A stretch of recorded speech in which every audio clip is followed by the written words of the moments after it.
But what you can do, if you want to eat sugar, there are very easy things you can do to eat the sugar. So partake in the birthday cake, still have the pleasure from the cake with less of an impact on your glucose. So less of an impact on how you feel, on your skin, on your mood, on your energy. And that's what I call the glucose hacks. Okay, so what can I do, for example, in the office with the birthday cake? Okay, so three things. 3 of the 10 hacks you can apply in that situation of the birthday cake. So number 1, before you eat the cake, eat something else that is rich in like protein, fat, or fiber. So for example, have a handful of nuts, maybe like some Greek yogurt. So make sure there's something else in your stomach before you eat all those sugars and starches in the cake.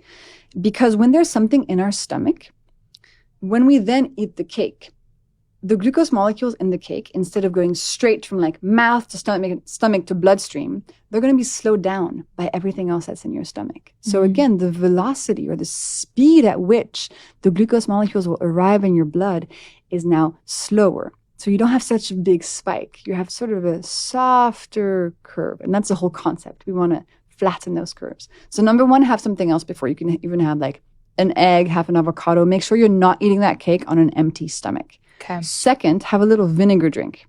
So get a big glass of water and then pour a tablespoon of vinegar in it. When you do this, you can reduce the spike of the thing you eat afterwards by up to 30%. It slows down how quickly the starches and sugars break down into glucose molecules. So you're still eating the cake, but with much less of a spike.